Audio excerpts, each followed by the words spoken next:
good afternoon, and thank everybody for being here. We appreciate your attention to this and the time. I want to start off by saying just a couple of things. One is I want to again say how proud we are, and I am, of our police, fire, and EMS.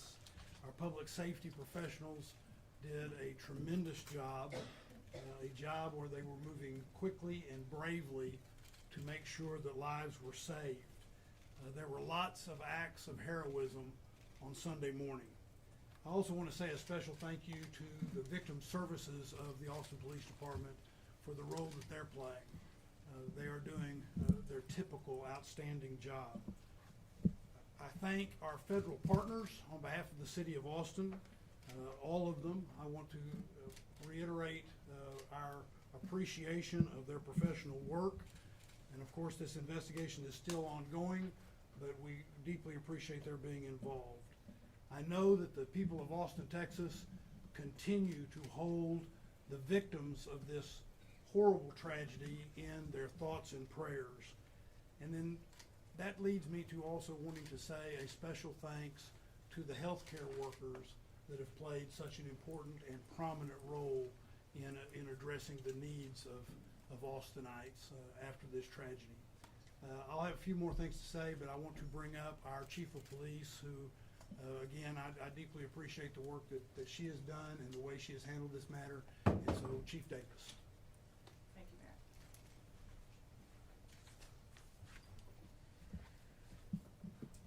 The last 4 hours have been some of the most challenging in my career.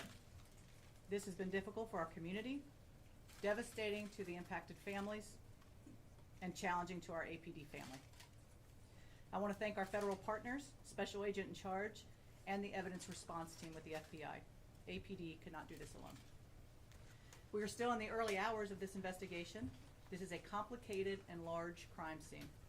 Our priority is finding answers and the motives behind this crime. I want to thank everyone that has supported our communities and this response. Families will need this in the days ahead. I also want to thank victim services that have come in addition to APD's victim services. That includes FBI, the Travis County District Attorney, and multiple calls of people wanting to help.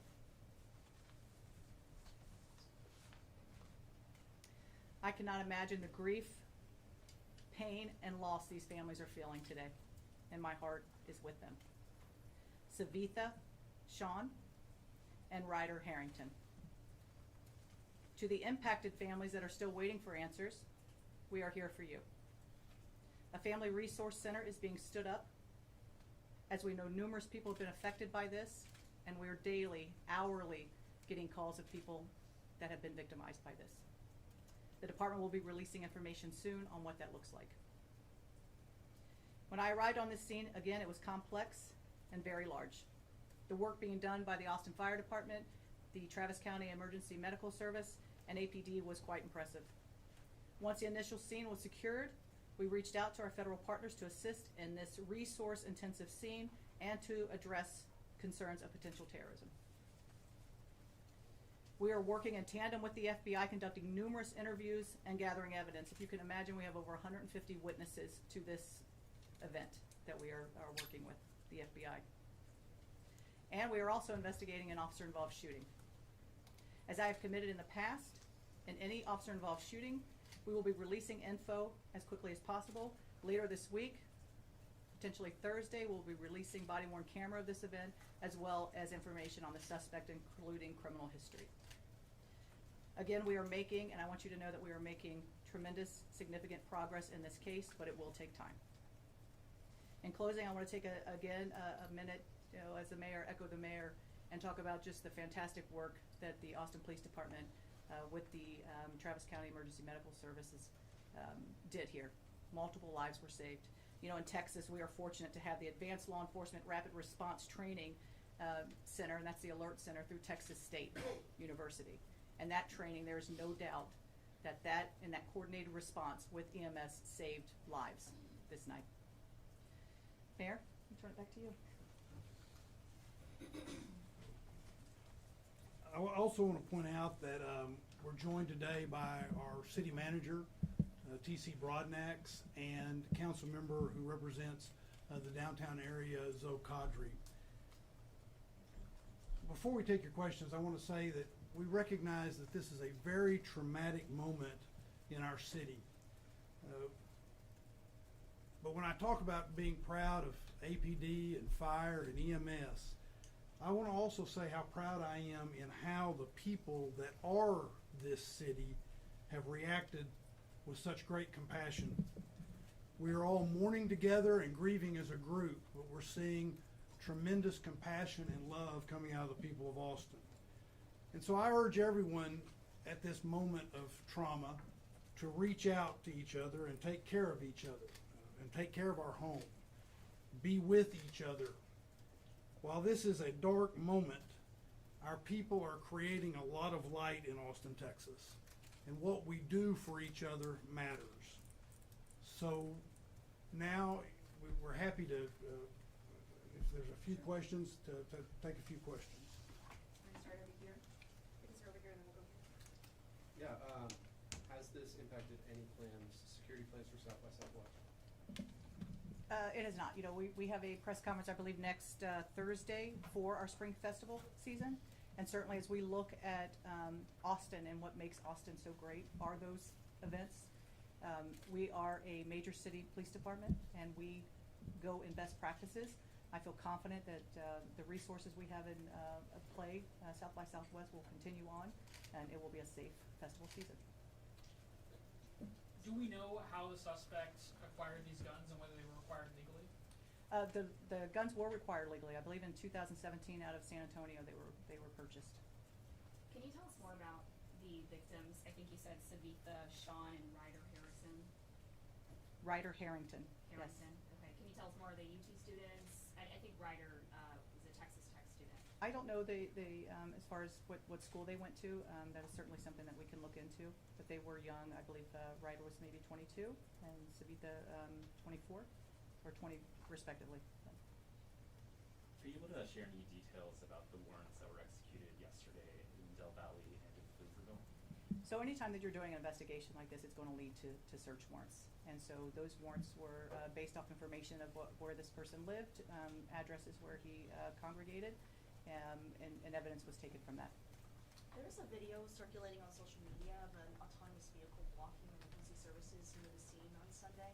Can you guys talk about the situation, what you encountered, and how you as you were accessing the scene and transporting victims? Yeah, I think that's something, I don't know if, Rob, if you wanted to address it?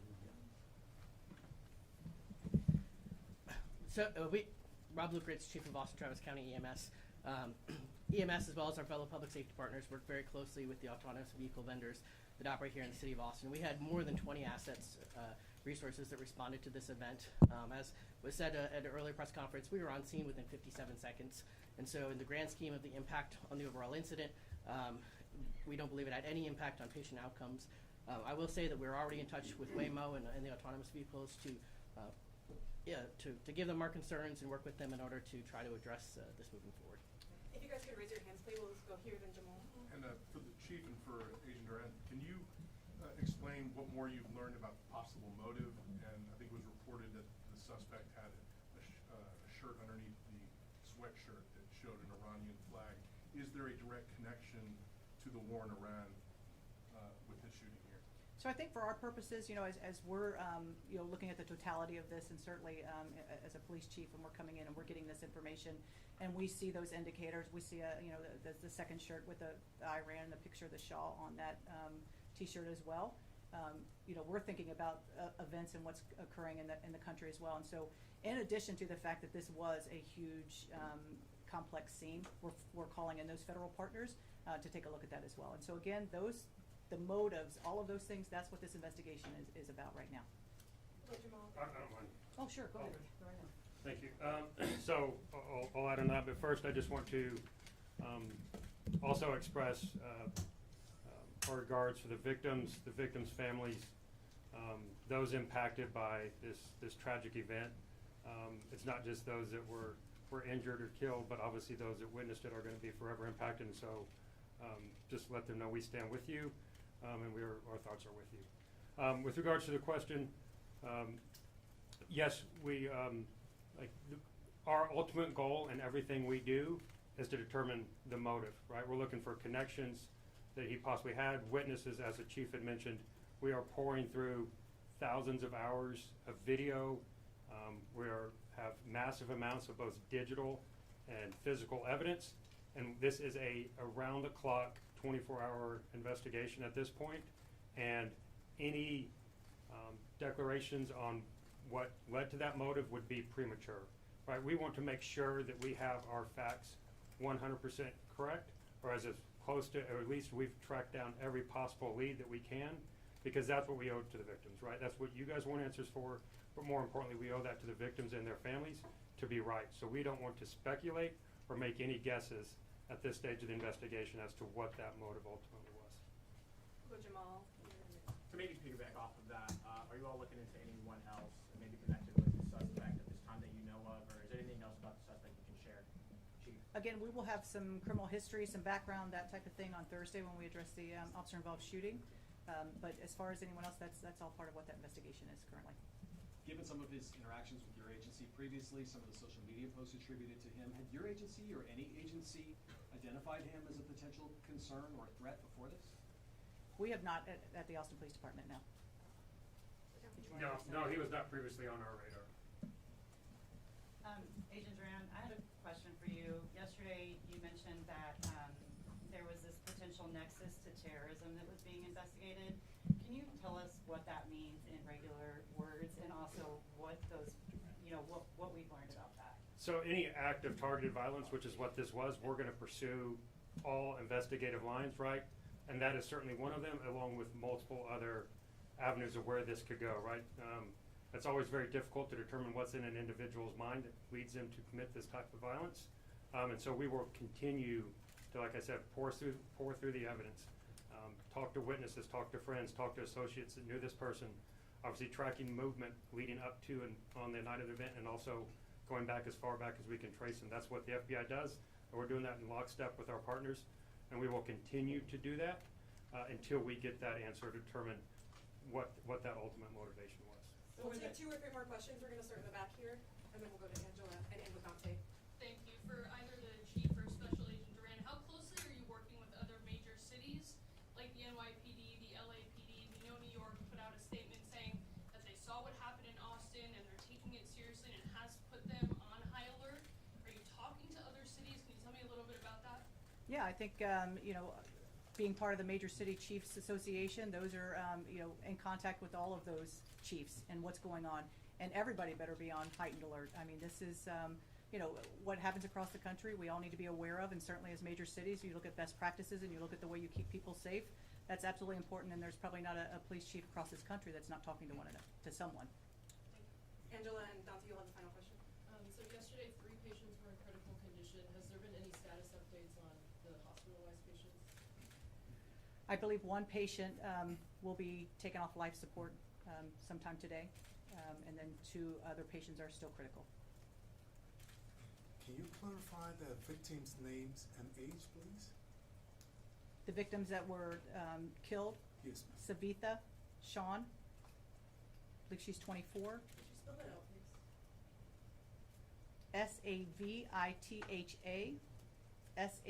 Shan, and Ryder, Ryder, Harrington, Harrington. I believe he's 22. Thank you. Dante, final question? I'm curious if you think that Austin's recent Safer State Street initiative and things like that contributed to faster police response. Absolutely. When you look at again, I talked about the Alert Center and our partnership with Texas State and what that does. And I made a note to myself because it is, we have CAST, which is our Counter Assault Strike Team, CAST, and that includes EMS, it includes AFD, and APD. And they sit in this very room every Friday, Saturday, and Sunday night to address potential threat concerns from our entertainment areas. And so that is something that we have to be prepared for when you have large events, large-scale events, and we do this in our other large-scale events as well. When you're talking South by, you're talking about other things where there are large crowds. We are there and prepared. So absolutely.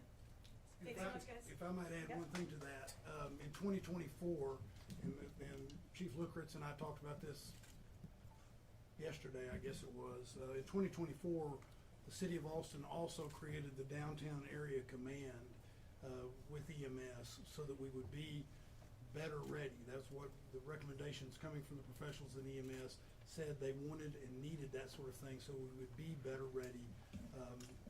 You know, God forbid there was a situation like this, and we think that also played a significant role in addition to what the chief was saying. Thank you all.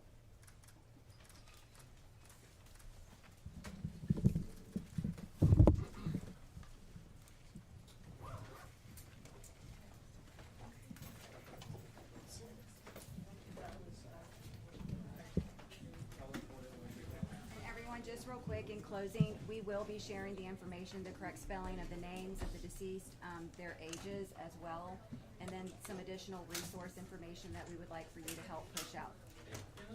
Could you, in that extra resources, clarify what taken on life support means? We can look into that for you. Say that again. We'll find out that information. Thank you all for being with us.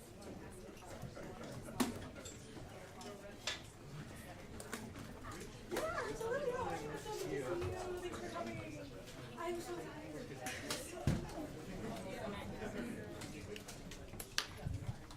Hey, I'm already done. They're done. I'm not sure. I got Cadre, but not real fast. Oh, I don't know.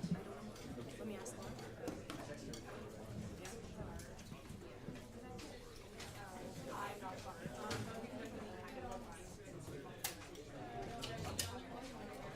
No, thank you. I'm sorry. I don't have a lot of info, and I'm also running on like 1 hour sleep, so I'm kind of doing my best here. So, yeah, what's up? What can I help you? Yeah. You're cleared.